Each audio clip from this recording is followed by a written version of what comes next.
Shri Venkateswara gold తాకట్టులో ఉన్న మీ బంగారాన్ని విడిపించి కొనబడును.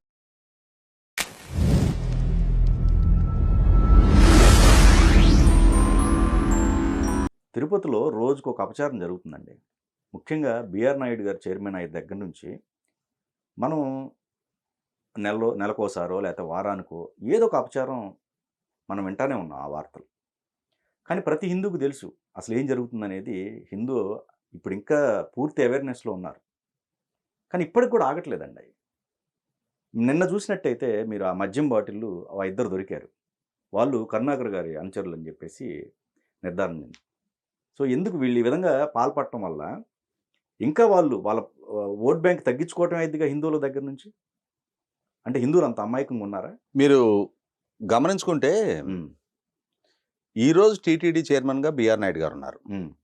ఒకవేళ బిఆర్ నాయుడు గారి స్థానంలో ఇంకొక బిఆర్ రెడ్డి గారు ఉన్నా, లేదు చంద్రబాబు నాయుడు గారు కాస్త ఉదారత ప్రదర్శించి, అరే రాష్ట్ర ప్రజలు మనకు ప్రభుత్వాన్ని అప్పచెప్పారు, పోనీలే మనం జాలి తెలిసి టీటీడీని వైసీపీ వాళ్ళకి ఇద్దామని చెప్పని వైసీపీ పార్టీ నుంచి ఎవరినైనా పాలక మండలి అధ్యక్షుడిగా నియమించినా కూడా ఇవాళ బోమన కరుణాకర్ రెడ్డి, జగన్మోహన్ రెడ్డి టీటీడీ విషయంలో ఇలానే వ్యవహరిస్తారు.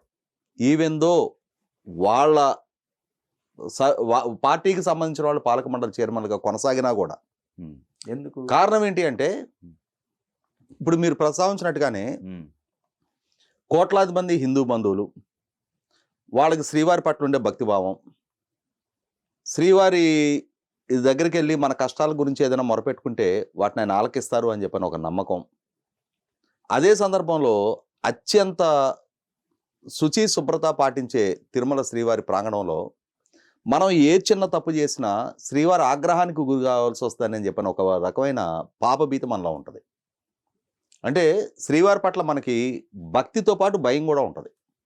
ఏ తప్పు చేయకూడదు అని చెప్పనే ఒక రకమైన భయంతో మనం పెరుగుతాం. ఇవేమీ లేని బరితెగించిన వ్యక్తులు ఇవాళ జగన్మోహన్ రెడ్డి అయినా బోమన కరుణాకర్ రెడ్డిలైనా, వాళ్ళకి శ్రీవారి పట్ల భయము లేదు, భక్తి లేదు.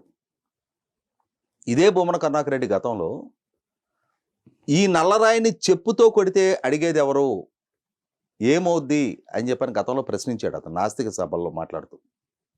అంటే అతనికి శ్రీవారి పట్ల కనీస మాత్రపు భక్తిభావం కానీ లేదు.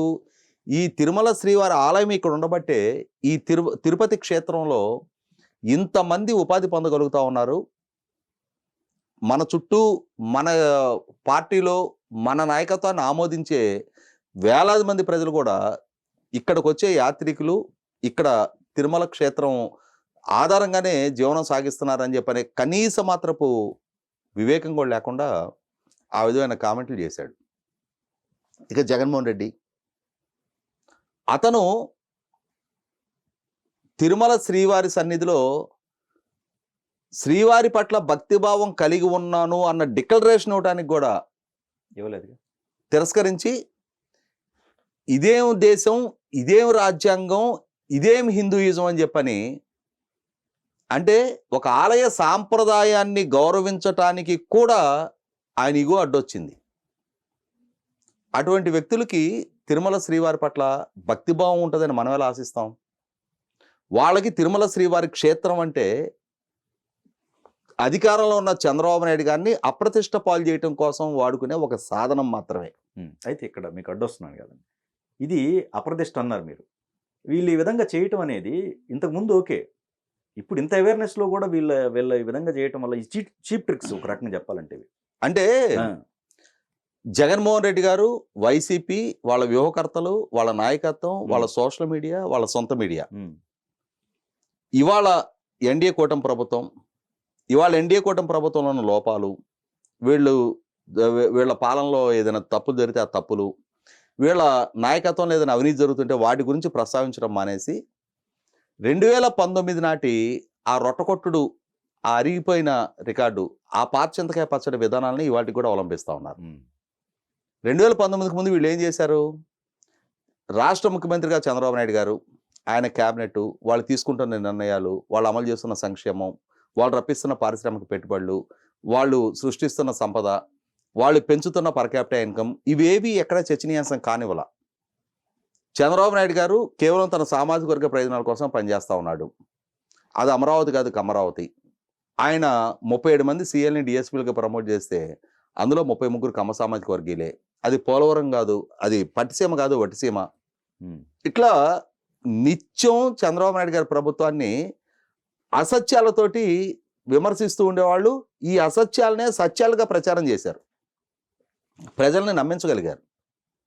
ప్రజలు కూడా తమ కళ్ళ ముందు జరుగుతూ ఉన్న అభివృద్ధిని, ఉద్యోగులకు 43% ఫిట్మెంట్ ఇచ్చారు, 2 సార్లు డిఎస్సి కండక్ట్ చేశారు, 200 రూపాయలు ఉన్న పెన్షన్ 2,000 చేశారు, ఎస్సీ సప్లాన్ సక్రమంగా ఇంప్లిమెంట్ చేశారు, 25,000 కిలోమీటర్ల సీసీ రోడ్ ఫార్మేషన్ చేశారు, క్రమం తప్పకుండా క్రెడిట్ క్యాంపులు కండక్ట్ చేశారు, ఎస్సీ సప్లాన్కి సంబంధించి 27 పథకాలు ఇంప్లిమెంట్ చేశారు.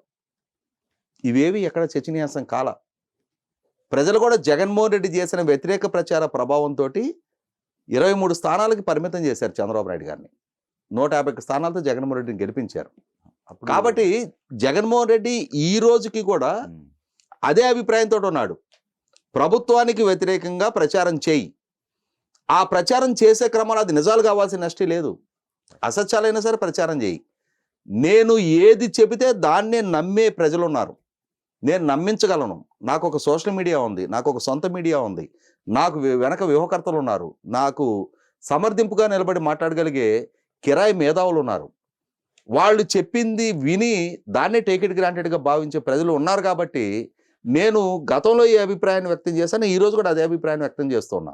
నాడు చంద్రబాబు నాయుడు గారు ముఖ్యమంత్రిగా ఉన్న రోజున రమణ దీక్షితులు ఆయన్ని తీసుకొచ్చాడు, సుబ్రహ్మణ్య స్వామిని ఆయన్ని తీసుకొచ్చాడు, చంద్రబాబు నాయుడు గారిని హిందూ వ్యతిరేకంగా చిత్రీకరించారు, శ్రీవారికి సంబంధించిన ఆభరణాలు కొట్టేసిన దోషిగా చిత్రీకరించారు, పింక్ డైమండ్ని కాజేసిన దొంగగా చిత్రీకరించారు. ఎక్కడో విదేశాల్లో ఒక పింక్ డైమండ్ ఆక్షన్ జరిగితే అది శ్రీవారికి సంబంధించింది అని చెప్పని ఆ డాట్స్ కనెక్ట్ చేశారు. కొద్ది మందిలోనైనా సరే నిజమేనేమో చంద్రబాబు శ్రీవారి పట్ల ఈ అపచారానికి పాల్పడుతున్నాడేమో అనే అభిప్రాయాన్ని కలిగింపజేయడంలో సక్సెస్ అయ్యారు. కాబట్టి అదే అభిప్రాయాన్ని నేడు కూడా కొనసాగిస్తా. నేను ఇందాకే చెప్పింది అదే. ఒకవేళ వైసీపీ పార్టీకి సంబంధించిన పాలక మండలి ఉన్నా కూడా వాళ్ళు తిరుమలని చంద్రబాబు నాయుడు గారి ప్రభుత్వానికి వ్యతిరేకంగా ఒక రాజకీయ అస్త్రంగా వాళ్ళు మలుచుకునే ప్రయత్నం చేస్తూ ఉన్నారు. కాబట్టి ఈరోజు మీరు అక్కడ పోలీసు గెస్ట్ హౌస్ దగ్గర మద్యం సీసాలు వేశారు అని చెప్పని వాళ్ళ మీద కేసు నమోదు చేశారు. వాస్తవం ఒప్పుకుందాం మనం. అసలు ఆ మద్యం సీసాలు పైదాకా ఎలా వచ్చినాయి? అలిపిరి దగ్గర విజిలెన్స్ వాళ్ళు చెక్ చేసే సందర్భంలో ఆ మద్యం సీసాలని కొండ మీద దాకా ఎలా అలో చేశారు? ఎవరు సహకరించకుండానే అందరి కళ్ళు గప్పి కింద నుంచి ఖాళీ మద్యం సీసాలు పై వరకు వాళ్ళు ఎలా తేగలిగారు అంటే ఇక్కడ ఖచ్చితంగా అర్థమవుతున్నది. నిన్న హైకోర్టులో జరిగిన విచారణ ప్రకారం మరి పరకామణి కేసులో ఆ రోజు దొంగగా నిర్ధారణైన రవికుమార్తో కుమ్ముక్కయ్యి కేసును తప్పుదో పట్టించిన పోలీసు అధికారుల మీద విచారణ జరపండి అని చెప్పని హైకోర్టు ఆదేశాలు ఇచ్చింది కదా. ఏసీబీ సిఐడి ఇవాళ విచారణ జరపడానికి సమాయత్తం అవుతా ఉన్నారు కదా.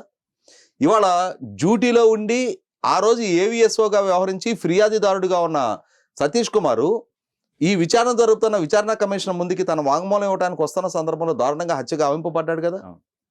అంటే ఇవాళ పోలీసులే దోషులుగా, పోలీసులే కేసులు తప్పుదో పట్టించిన వాళ్ళుగా, పోలీసులే దొంగ సొమ్ముకి కక్కుర్తి పడ్డారు అని ఇవాళ విచారణలో నిర్ధారణ అవుతా ఉన్న నేపథ్యంలో ఈ రోజుకి కూడా వీళ్ళకి సహకరిస్తున్న పోలీస్ సిబ్బంది ఉండబట్టే అటువంటి పోలీస్ సిబ్బంది వీళ్ళని కొండ మీదకి సీసాలు తరలించుకోవడానికి సహకరించబట్టే అలిపిరి చెక్ పోస్ట్ దాటి సీసాలు కొండ మీద దాకా రాగలిగినాయి. కాబట్టి ఇక్కడ 100% ఈ విధమైన ఈ కుమ్ముక్కు వ్యవహారాలకి పాల్పడుతూ తమకి అనుకూలమైన కొంతమంది సిబ్బంది చేత ఈ విధంగా తిరుమల క్షేత్రంలో అన్ని అపచారాలు జరుగుతూ ఉన్నాయనే అభిప్రాయాన్ని తిరుమల శ్రీవారి భక్తుల్లో కలిగిస్తూ తద్వారా పాలక మండలి చైర్మన్ కన్నా బిఆర్ నాయుడు గారిని అప్రతిష్ట పాలు చేయడం కాదు వాళ్ళ లక్ష్యం. వాళ్ళ దృష్టిలో బిఆర్ నాయుడు గారు అనే వ్యక్తి ఒక మీడియా సంస్థ అధినేత మాత్రమే. కానీ ఆయన్ని టార్గెట్ చేయడం ద్వారా వాళ్ళ అల్టిమేట్ గోల్ వచ్చేటప్పటికి చంద్రబాబు నాయుడు గారిని అప్రతిష్ట పాలు చేయడం. గత 2019 ఎన్నికలకు ముందు వివిధ అంశాలని ఎలా అయితే క్రోడీకరిస్తూ చంద్రబాబు నాయుడు గారిని, లోకేష్ గారిని, తెలుగుదేశం పార్టీని, రాష్ట్ర వ్యాప్తంగా ఉన్న తెలుగుదేశం నాయకత్వాన్ని, 2014 ఎన్నికల్లో చంద్రబాబు నాయుడు గారికి మద్దతుగా నిలబడ్డ పవన్ కళ్యాణ్ గారిని కూడా వ్యక్తిత్వానికి పాల్పడుతూ ప్రజలలో వాళ్ళ ప్రతిష్టను పలచన చేసి 2019 ఎన్నికల్లో విజయం సాధించగలిగారో ఇప్పుడు కూడా ఈ సందర్భంలో కూడా అదే విధమైన వ్యూహాలకు పదును పెడతా ఉన్నారు. కాబట్టి రాయలసీమ ద్రోహిగా చంద్రబాబు నాయుడు గారిని చిత్రిస్తూ ఉన్నారు. హిందూ ద్రోహిగా చిత్రీకరించే క్రమంలో ఈ విధమైన కుట్రలకి కుతంత్రాలకు పాల్పడతా ఉన్నారు. కాబట్టి ఇక్కడ నా వైపు నుంచి ప్రభుత్వానికి ఒక సూచన ఏంటి అంటే, ఒక తప్పు జరిగితే అది తప్పుగా పరిగణించవచ్చు, పొరపాటుగా కూడా భావించడానికి ఆస్కారం ఉంది. ఏమోలే పోనీలే, వాళ్ళ తప్పు వాళ్ళే చక్కదిద్దుకుంటారనుకోవచ్చు. కానీ ఒక హ్యాబిచువల్ అఫెండర్ లాగా భూమన కరుణాకర్ రెడ్డి పదే పదే తిరుమల విషయంలో ఇదే విధంగా వ్యవహరిస్తూ ఉన్న సందర్భంలో ఖచ్చితంగా ప్రభుత్వ పరంగా కూడా అతని మీద కఠిన చర్యలు తీసుకోవాల్సిన అవసరం ఉంటుంది. ఒక పోలీస్ స్టేషన్ పరిధిలో 5 అంతకన్నా ఎక్కువ కేసులు కనుక నమోదైతే అతని మీద రౌడీ షీట్ ఓపెన్ చేస్తారు. అదే క్రమంలో ఇవాళ భూమన కరుణాకర్ రెడ్డి కూడా ఇప్పటికీ 5 కన్నా ఎక్కువ సంఘటనలోనే తిరుమల ప్రతిష్టను మంటగలపడానికి వివిధ ప్రయత్నాలకు పాల్పడ్డాడని నిర్ధారణ అయిన నేపథ్యంలో తిరుమల తరపున కూడా అతని మీద కఠిన చర్యలు తీసుకోవాల్సిన అవసరం ఉంది. అవసరమైతే చట్టాన్ని అమెండ్ చేసైనా సరే ఒక ప్రతిష్టాత్మక ధార్మిక క్షేత్ర ప్రతిష్టని మంటగలిపే ప్రయత్నానికి పాల్పడుతున్న భూమన కరుణాకర్ రెడ్డి అవసరమైతే అక్కడ ఆ సమాజంలో నివసించడానికి కానీ మళ్ళీ తిరుమల కొండ మీదకు అడుగు పెట్టడానికి కానీ ఆస్కారం లేని విధంగా కఠినమైన చర్యలు తీసుకోవాల్సిన అవసరం ఉంది. కాబట్టి ఈ విషయంలో ప్రభుత్వం చట్టపరంగానో లేదు నిన్న సీసాలు పెట్టిన వాళ్ళని అరెస్ట్ చేస్తే కోర్టుకి తీసుకెళ్తే వాళ్ళకి బెయిలబుల్ ఎఫెన్స్ నోటీసులు ఇచ్చి పంపించమన్నారు, స్టేషన్ బెయిల్ ఇచ్చి పంపించారు. ఈ విధమైన చట్టాలు ఈ విధమైన కేసులు కాదు.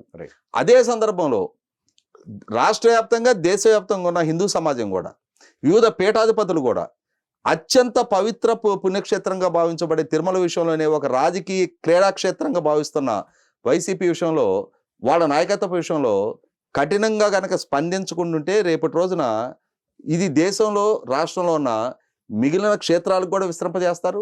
ఖచ్చితంగా హిందూత్వ మనుగడకు కూడా ముప్పు తీసుకొచ్చే ప్రయత్నం చేస్తారు.